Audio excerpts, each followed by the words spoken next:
Allah subhanahu wa ta'ala will make every excuse to put somebody in Jannah. Every excuse to put somebody in Jannah. Now you know the extremes of it. The one famous example that we've mentioned multiple times that comes in hadith, where there was a woman who basically was selling herself, yet on one occasion she saw a dog that was thirsty, and she got the water for the dog and gave it to the dog, and that was sufficient to put her into Jannah. Yani Allah subhanahu wa ta'ala will seek a reason to reward every person that has any ounce of sincerity within them. This is the beauty of our deen. And this is the way by which our scholars and our mashayikh and our elders, this is the way that they understood the deen.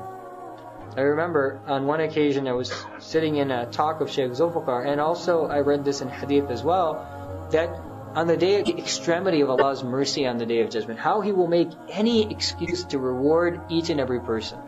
On the Day of Judgment, two people will be brought to Allah subhanahu wa ta'ala. Two people who were basically sinners. They will be brought to Allah subhanahu wa ta'ala.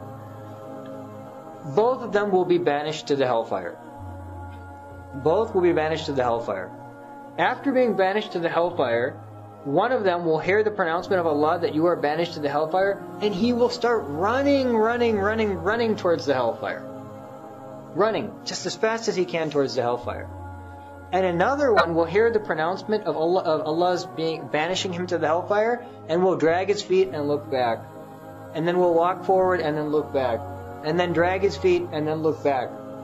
So both of these people will be returned to Allah subhanahu wa ta'ala. And it will be asked of the first one, that you were banished to the hellfire, so why did you run? So that person will say, oh Allah, I spent my whole life disobeying you. I thought that at least I could close out this circumstance by obeying your command that I should run to the hellfire. So you said go to the hellfire, so I ran as fast as I can to obey your command. Allah subhanahu wa ta'ala forgives that person and puts them into Jannah. for some excuse, puts that person into Jannah.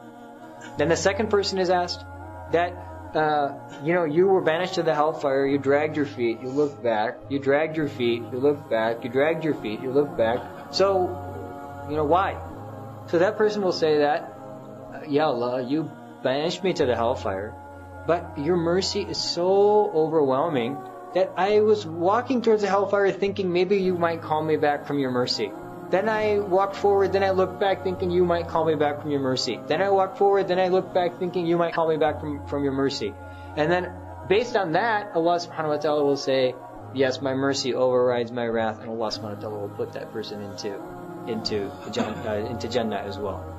So this is the extent of the excuses that will be made on the Day of Judgment to put people into Allah subhanahu wa ta'ala's Jannah.